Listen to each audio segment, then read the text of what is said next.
Ang bungad na panalangin, sa ngalan ng Ama, ng Anak, at ng Espiritu Santo. Amen. Pagpalain kami sa aming pagtitipon ngayon para sa pulong na ito. Gabayan mo ang aming isipan at puso upang kami ay magtrabaho para sa ikabubuti ng aming komunidad at tulungan ang lahat na iyong mga tao. Turuan mo kaming maging bukas palad sa aming pananaw, matapang sa harap ng kahirapan at matalino sa aming mga desisyon. Ama, pinupuri ka namin magpakailanman. Amen.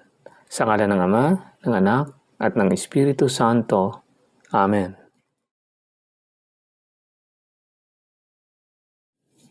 Hello po at welcome. Mapagpalang oras sa ating lahat at welcome sa ating munting tahanan dito. Sa Facebook at sa YouTube ang ating PESMA Plus. At sa pagkakataon nito, ang ating namang programa ay ang munting usapan. Ano bang munting usapan? Ito ay just parang plain conversation lang between back and forth between sa mga ating PESMA members. At concentrating on one particular group of topics na ito po'y pwedeng pag-usapan sa isang setting lang, sa isang upuan lang, o baka isa o dalawa. At ito po ay usually nagdo-draw ng ating knowledge mula sa knowledge din at experience ng ating mga taga-Israel. So kaya nga napakaganda ning i-compare yung pananampalataya at mga kaugalian ng mga Hudyo at ngayon sa ating mga Kristiyano, mga Katoliko, dahil nga dyan din ang galing ang ating pananampalataya, we have to remember that Jesus Christ is a Jew. Subalit, kahit Hudyo siya, hindi po nila tinanggap na siya ay yung Mesiyas. So tingnan natin sa pagkakataon na ito kung ano pwede nating pag-usapan. Let's go! Okay. So, sana tayo sa Jericho. Papunta na ay mula sa Jerusalem. So, mas mataas ang Jerusalem kaysa Jericho. Yun nga, bumaba ang taong inarangan, no? Inold up ng sa ng gospel ni Lucas. Nung nagtanong yung skriba kung paano maangkin ang buhay na walang hanggang. So tinanong siya ng Panginoon kung nabasa niya ba ang kautusan. Dahil sa Hudyo, yun ang pinaka-importante, ang kautusan. Hindi naman natin sila masisi dahil sa kautusan, papatayin sila ng Diyos. Yun ang pagkaintindi nila. Yan ang sa kautusan. No? So ngayon, yun ang sinagot niya sa Panginoon na mahalin ang Diyos. No? Ng buong katapatan, ng buong lakas, buong kaluluwa. At ang pangalawa ay mahalin ang kapwa tulad ng sa sarili. Ganyan talaga. Ngayon, sabi ng Panginoon, tama ka. Para hindi siya mapahiya dahil itong kapatid nating skriba, eksperto ito. Ito yung tinatawag dito na dati. Mga itiman. No? Yung gilid nila, ang buhok ay kinakalbo ito yung sa harapan hanggang sa likod, ang maiwan, yung sa gilid ng tainga lang. No? Yan ang tradisyon nila. So, ngayon, dahil yun ang expertise nila, so, kailangan hindi siya mapahiya, natural. Expertise ka, tapos ang kaharap mo ay anak ng karpentero. Natural, maghanap ka talaga ng paraan na hindi ka mapahiya. So, nagtanong siya kung sino yung kanyang kapwa. So, yun ang talinhaga ng ating Panginoon. Ang nagpunta ang isang tao sa Jericho. No? So, mataas yung Jerusalem. Pupunta siya ng Jericho. So, dumaan siya sa Bethany talaga. Dahil nandoon tayo eh. Sa Bethania, sa place ni yung tatlong magkapatid. Si San Lazaro, Santa Maria, na kapatid nila, at si Santa Marta. So pagbaba diyan ng ng tao papuntang Jericho, madaanan niya pa siguro itong dinaanan ng Israelita pagtatawid sa Kanaan mula sa Mount Sinai, kung saan diyan nangyari ang pagbaptize sa ating Panginoon. Diyan din pinagaling ng Diyos, no, sa pamagitan ni Prophet Eliseo, si Naaman, no, na isang Syrian soldier, no. Diyan din kinuha si Nebiim Eliyahu, si Prophet Elijah. So, diyan sa River Jordan na yan, banda. So pag baba niya, inano siya ng mga hold upper, binugbog pa. Tapos dumaan yung yung saserdote. Kung iano mo yan sa atin, bilang sa Biblia, yun ang translation niya, no? Pari ng Hudyo, hindi ng Katoliko. So ngayon, sila ay pari ng Hudyo, at sila ay inatasan na sila yung mag-alay sa templo, no, sa mga kasalanan at ang sa kasalanan ng mga Hudyo, at sa isa pa yung kung magkaanak ka ng unang lalaki, so kailangan, dahil sa Panginoon yun, kailangan mag-alay ka para mapasa iyo ang anak mo. Tulad sa ginawa ni Mama Mary at ni Saint Joseph. So, two turtle doves, no? 2 turtle doves ang inalay. Anong tawag niyan sa Tagalog? Bato-bato. O parang ganun. So, yun ang trabaho ng mga kaparian. So, yun ang saserdote. So, umiwas ang pari, saserdote, pari ng Hudyo, sa nabugbog na tao. So, ang dahilan niyan, dahil hindi sila makapag-alay kung naka-touch o tipo ng body, no?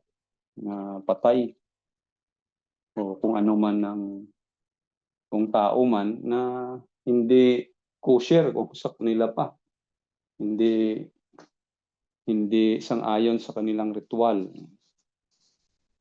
So kapag hintil ka at tinulungan ka niya, ay magiging marumi sila. So yun ang kanilang tradisyon. So iwas talaga sila sa panahon na yon, yung pari nila. So ngayon, dumaan din ang Levita. So ito, nito, no? Kaganda nito kasi ang unang dumaan ay pari o saserdote, Yung pangalawa ay Levita. Ano naman itong Levita na to? So ang Levita, kung himay-himayin natin ang nakasulat ay hindi masyadong klaro. No? Siguro kung ipaliwanag ng mga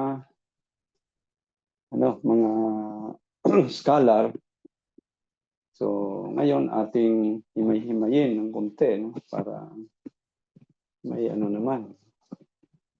So itong Levita ay mga lipi ito ni Levi, no?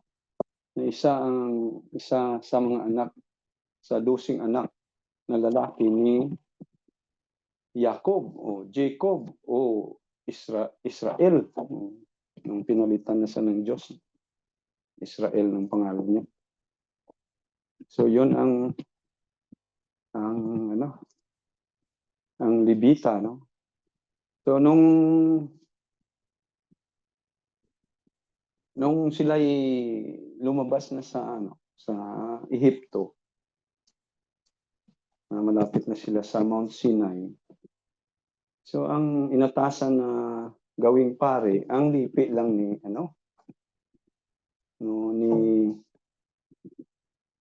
Aaron. So balikan ko konti. Ang Levita, isa sa mga anak ni Jacob, Israel,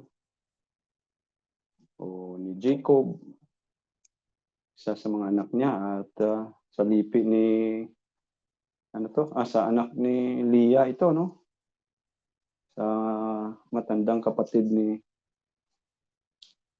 Raquel. Wag muna tayo sa babalik sa sitwasyon nila, no? Mag-asawa. Basta alam natin ang Levite ay anak ni si Levi, ni Leah, sa 12 tribes of Israel. Huwag na natin munang isama si Dina dahil ang babae, walang yan sa Hudyo, no? So ngayon punta tayo sa kay Aaron.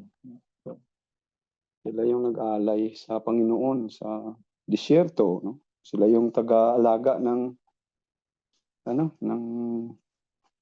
mga gamit, no? Nung bumaba na si Moses, ang problema nung sila ay inatasan ng maging pare, gaalay na sa Panginoon, nung si Moses umakyat sa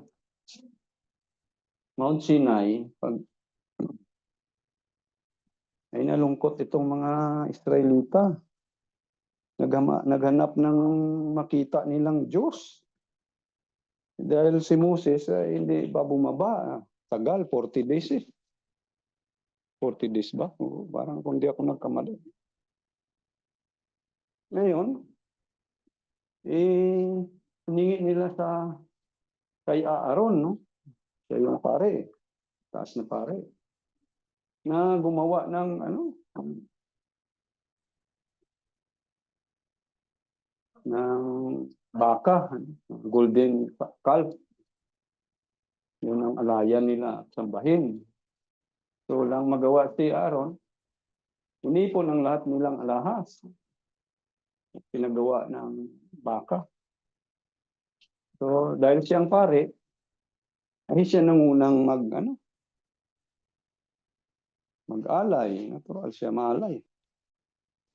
Ngayon, pagbaba ni Moses, sabi niyang Diyos, tingnan mo yung mga Israelita, nakipag sa akin. So diyan nangyari ang kinuha ang authority sa lipi ni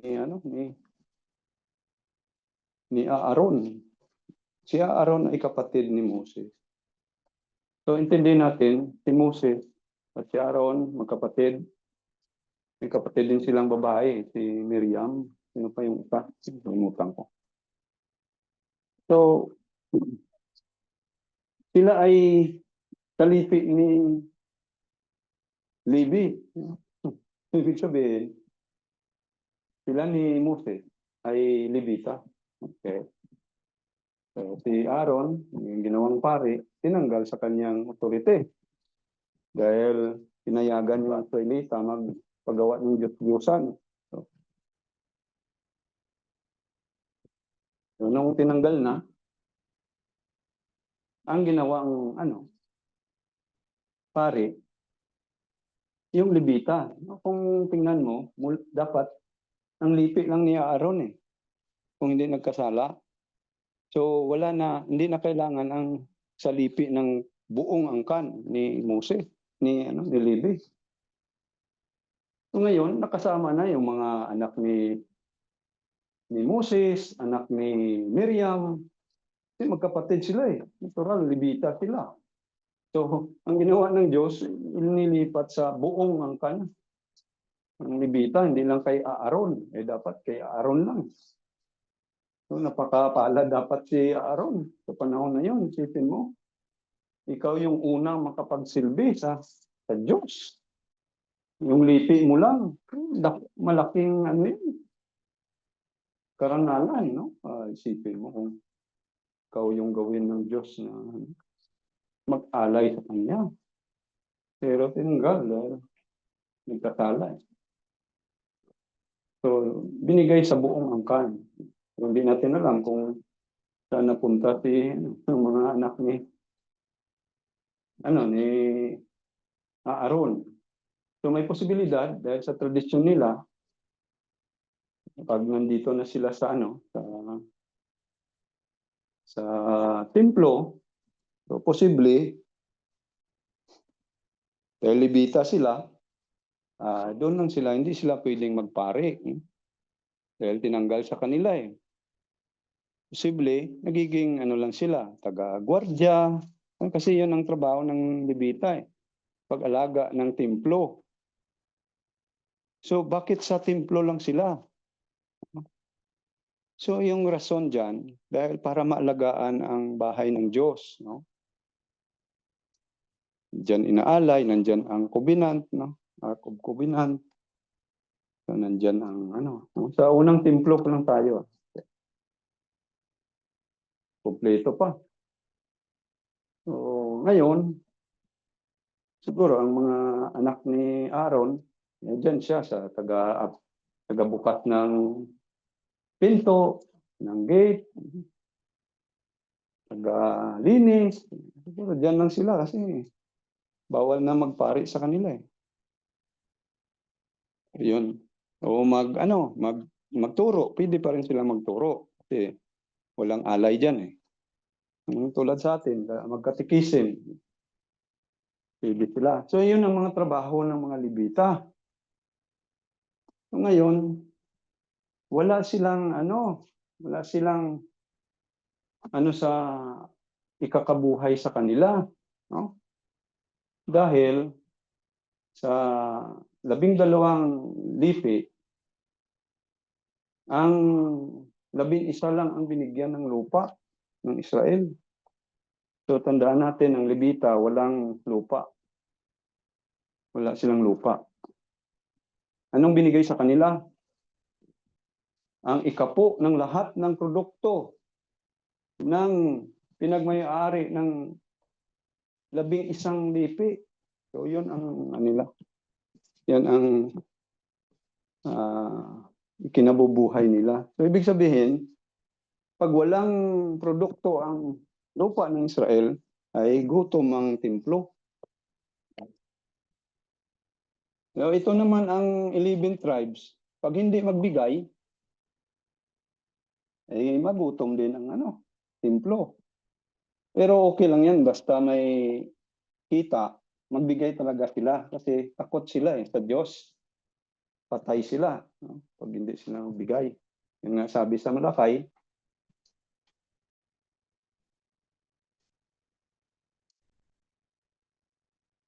ninanakawan niyo ang Diyos.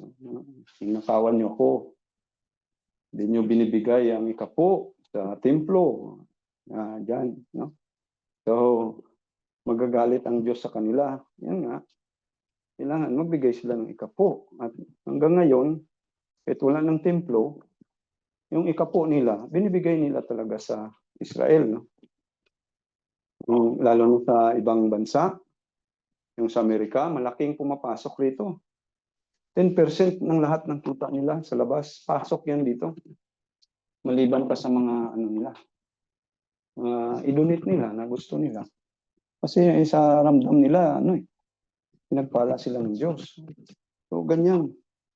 So, sa panahon ng mga Levita, may templo pa. Hindi pa sila magutuman dahil malaki yung produkto ng Israel. At kitang-kita naman natin, no? Dito, parang hindi mo alam, maliit na na lugar. Tingnan mo yung mga tanim, nako.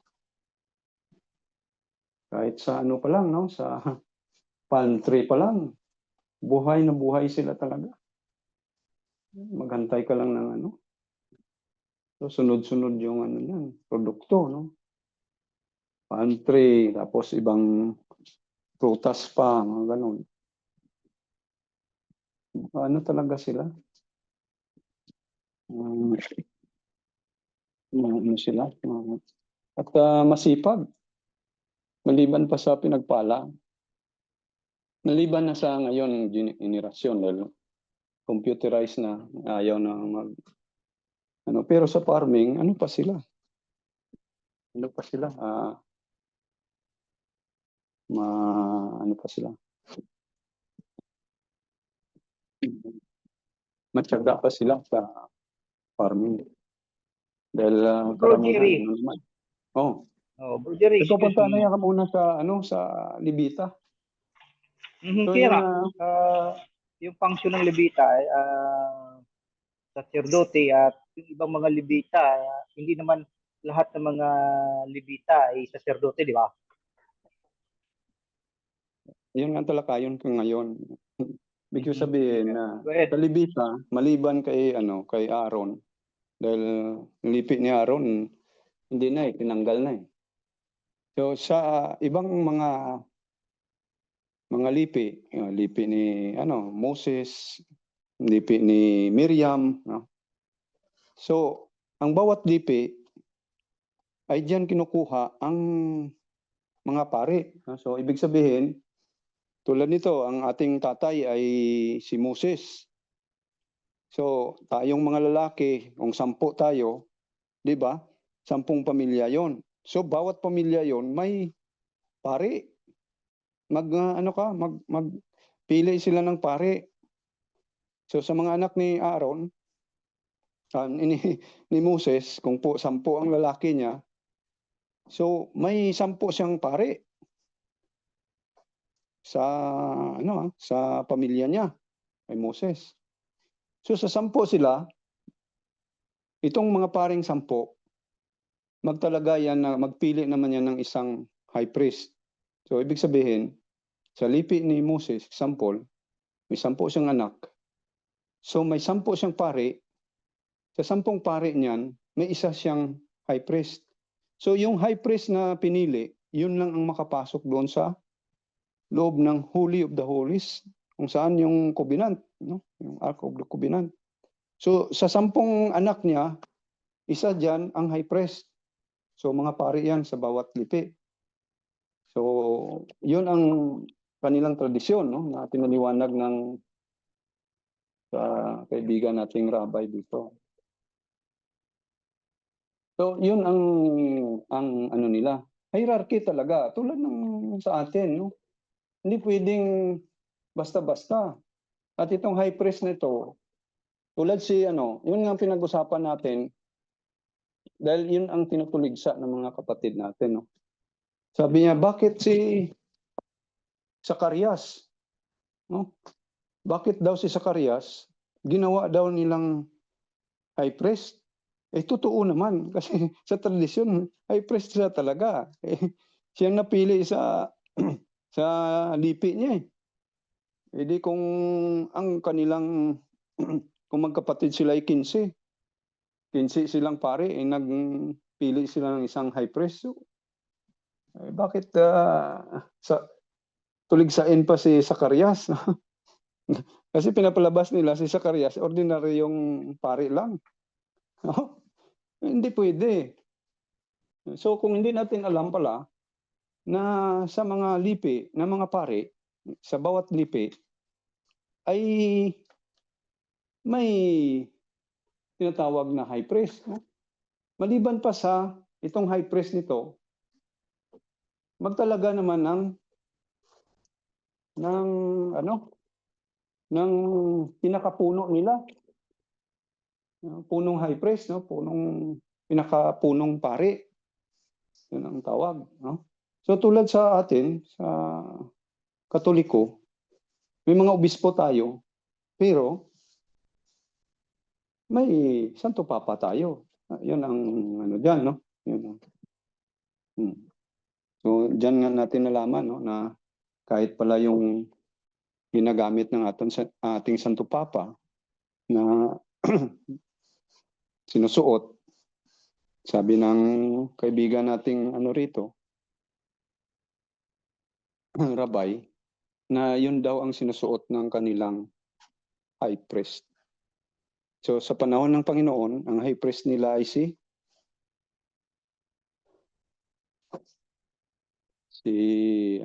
Caiphas, no? Dahil si Anas ang pinalitan, no, ni Caiphas. So si Anas, kahit pinalitan siya, bilang pa rin siya sa high priest. Yun ang intindihin natin, no? Ibig sabihin, pwede pa rin siyang pumasok doon sa Holy of the Holies. Pero pag sa command na, ang final authority, si Caiphas. Ayun, no? So, dahan-dahan natin na intindihan yan. Dahil ang ating simbahan, ganyan eh. Pag nag-approve ng Papa ng mga mga katuruan, so yun ang sundin nila. So, ganyan din sa Hudyo. Pag sinabi ni Caiphas na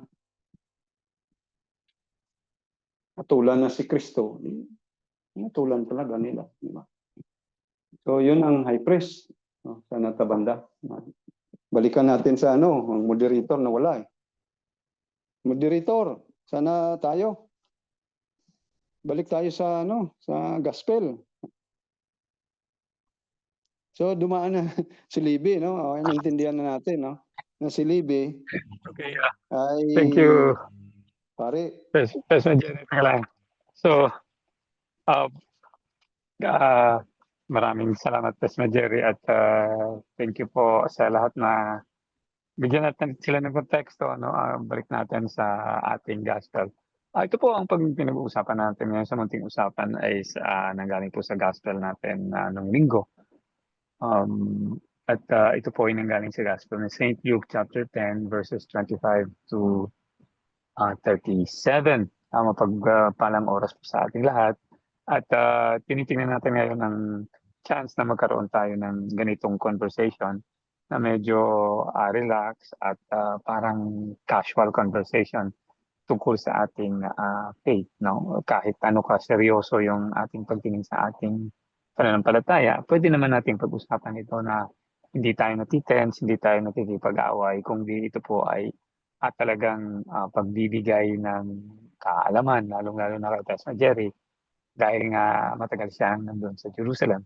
So kung babalikan natin ang ating gospel, ebanghelyo natin, ito po ay sinabi na kanina, Pastor Jerry, na ito ay may isang tao, di ba? May isang abogado na nagtanong, di ba? Lawyer yung tawag kasi dito sa ating mostly sa mga reflection. Oo.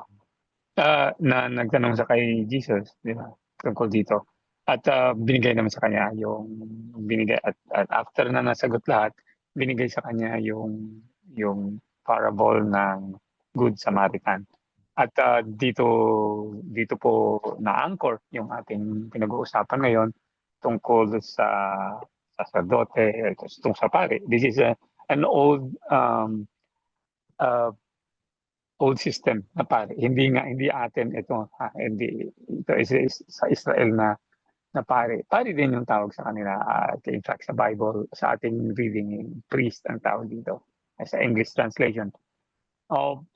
At ano ba ang diferensya nito? At dito po at tinitingnan ni Pastor Jerry kung paano tayo matutulungan na maintindihan po natin, mayroon tayong hawak, mag-grasp natin yung pinagsasabi ng Bible kasi minsan parang dinadaanan na natin.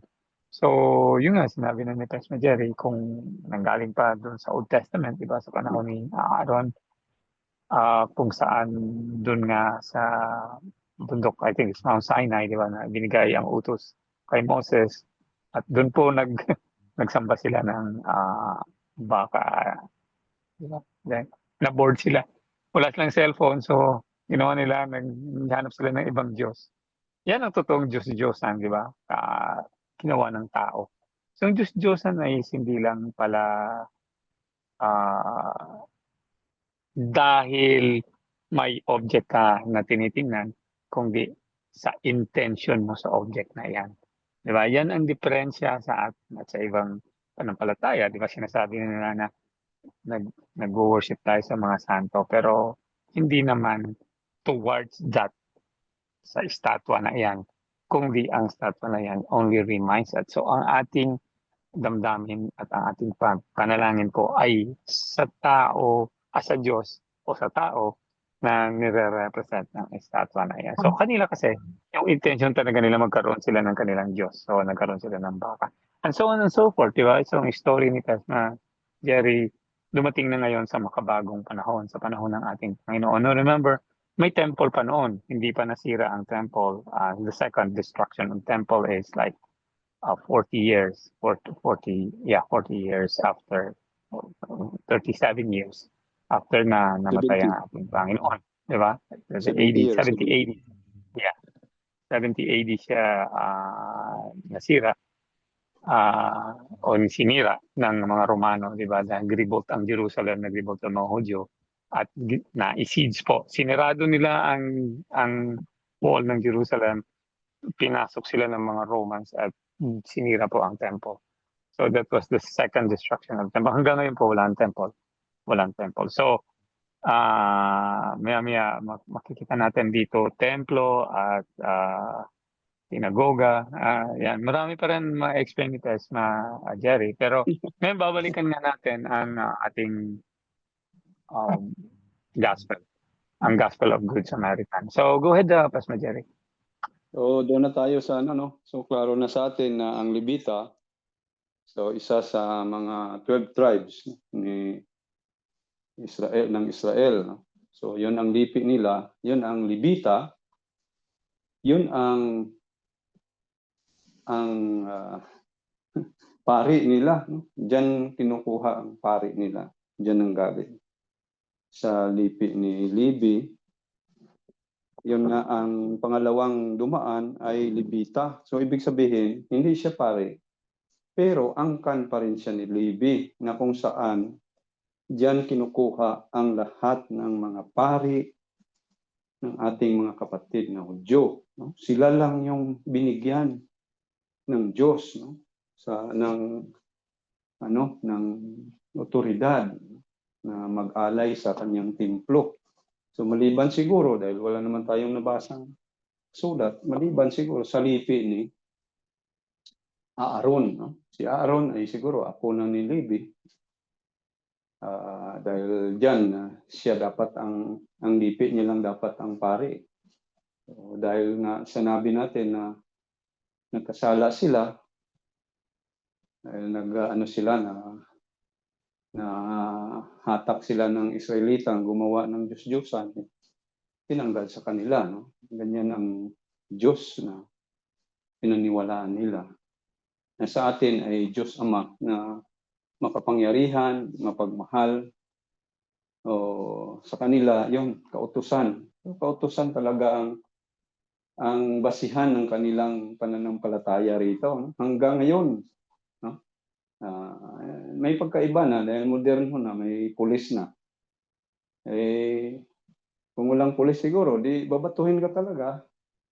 Pagka Shabbat ay naka-sleeveless. Ang babae kailangan di makita yung siko at tuhod. Yung mga lalaki hindi maka-short, hindi maka kamis at chino. So, bawal sa kanila. Ganun. Yung mga tradisyon sila na napakaigpit. So, balikan natin, no? Yun ang pari. Anong tawag yan? Ano ba? Nakalimutan ko na. Sa Ebanghelyo. Saserdote. Medyo ang natin. Sa saserdote, yung tawag sa kanila dyan. No? So, ganyan. So, ngayon, punta tayo sa so, klaro na sa atin, no? Libita, pari, isa lang yon. Ang libita ay angkan ng mga nanggaling ang kaparian. So, sila yung nagsisilbi o nag-aalaga ng ang libita, ng templo noon. So, i-insert lang natin ito sa unang templo. Nandoon yung original na, sabi dito ng kaibigan nating rabbi, no? Nandun pa yung original na Ark of Covenant. So, sa kanilang tradisyon, na kahit tayo, mga Katoliko, kahit yung Vatican, hindi alam yung hindi nila nalaman kung saan itong original na Ark of Covenant. So, sabi ng rabbi, sa kanilang tradisyon, sa unang templo, nag-prophesize na yung isa sa mga nibiim nila, propeta nila, na masira ang templo. Yung pagkasira, yung dinala sila sa Babylonia. No? So, ang ginawa ng nibiim, ng propeta na yon, ay inilibing niya sa ilalim ng templo, sa unang templo. So, ibig sabihin, kung totoo man yan, nung panahon ng ating Panginoon, hindi na yon original na Ark of Covenant. Vatican Temple na siya. So, nung sinira ang pangalawang templo, hindi nga makita yung Ark of Covenant, may posibilidad na wala na doon ang Ark of Covenant sa pangalawang templo. So, balikan ko konti, no? Yung pag-insinso, sabi ng rabbi, kahit katiting na kasalanan o hindi ka malinis, pag inatasan ka doon sa kung may schedule sila bawat lipi. Pag schedule nyo na, kailangan maglinis talaga ang high priest before siya pumasok. No? Ang isa sa mga nila, hindi sila pwedeng makipagtalik sa asawa nila before. So mag-mikbi sila, no? Magpaligo na may ritual. So ang ginawa nila para maiwasan na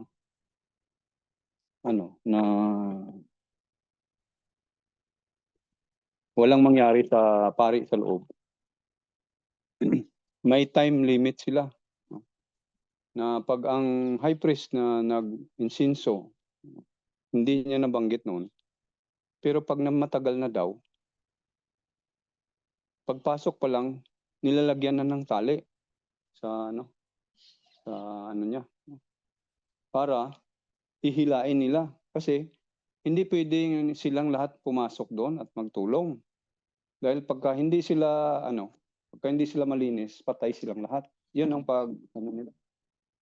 Pag-intindi nila sa kanilang kautusan, no? Na kailangan pagka ang pari ay insinso,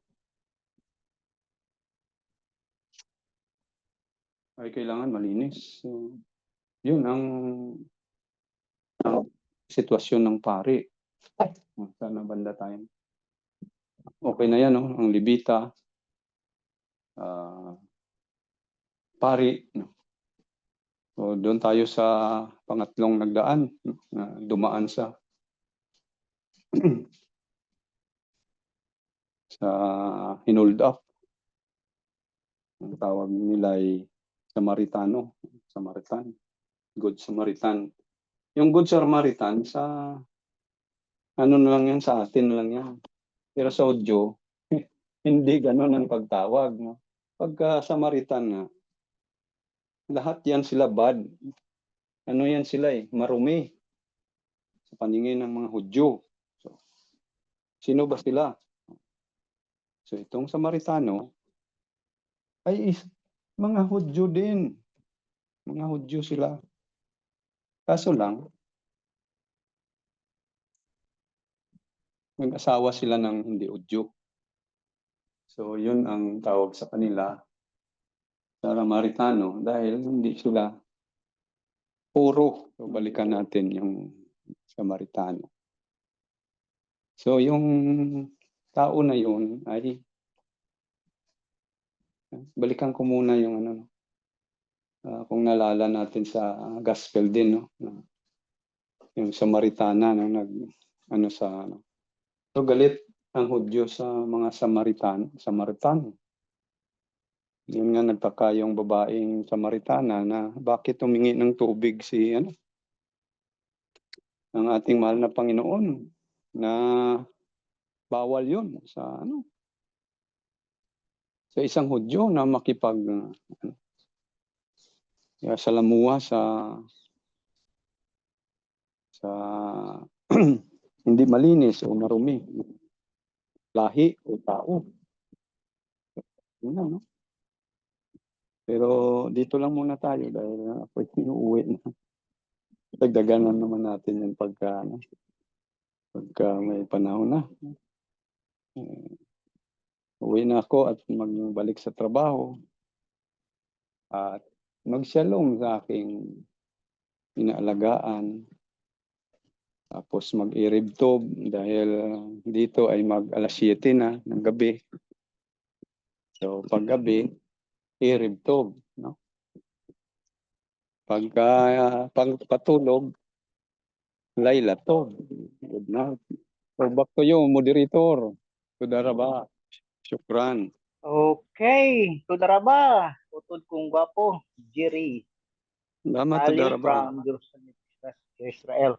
So yun po mga kapatid, napakaganda ng paliwanag at sinasalaysay sa atin ni Isma Jerry. So I hope na nakapulot tayo ng aral, ng kunting kaalaman sa mga dinidiscuss niya ngayon. No? So sa susunod ay may pag-usapan din naman ulit tayo sa mga importanteng topiko na masasabi natin sometimes a very controversial topic na karamihan ay nalilito. No? So pa din, salamat tayo sa kay Pisma Jerry na nandiyan siya sa Israel at for 20 years ay naiipon niya itong mga idea o kaalaman dahil sa mga kapatid din nating mga Hudyo. So, ako po yung nagpapasalamat kay Pisma Jerry, kay Pisma Rex, sa itong parang nasasabi nating usual lang na conversation at din we gain knowledge. So, sa inyo po muli, sunod na mga topiko or usapan natin ay ating po matutunghayan dito sa ating munting channel na ito. So maraming pong salamat at this po sa ating lahat. Hanggang sa susunod. Thank you and God bless. Bye-bye.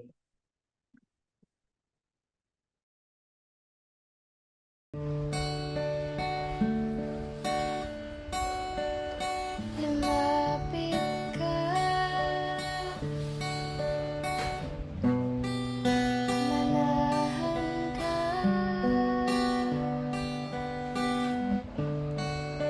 halina,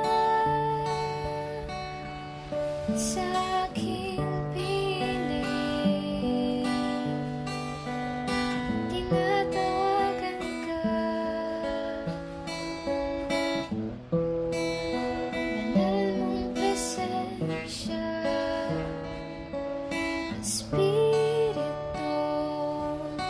banal manahan ka. Espiritu, banal lumapit ka. Prayer for the indwelling of the Holy Spirit. In the name of the Father, and of the Son, and of the Holy Spirit. Amen. Holy Spirit, powerful consoler, sacred bond of the Father and the Son, hope of the afflicted, descend into my heart and establish in it your loving dominion. Enkindle in my tepid soul the fire of your love, so that I may be wholly subject to you. We believe that when you dwell in us, you also prepare a dwelling for the Father and the Son. Deign, therefore, to come to me, consoler of the abandoned souls and protector of the needy. Help the afflicted, strengthen the weak, and support the wavering. Come and purify me. Let no evil desire take possession of me. You love the humble and resist the proud. Come to me, glory of the living, and hope of the dying. Lead me by your grace, that I may always be pleasing to you. Amen. In the name of the Father, and of the Son, and of the Holy Spirit. Amen. Espiritu,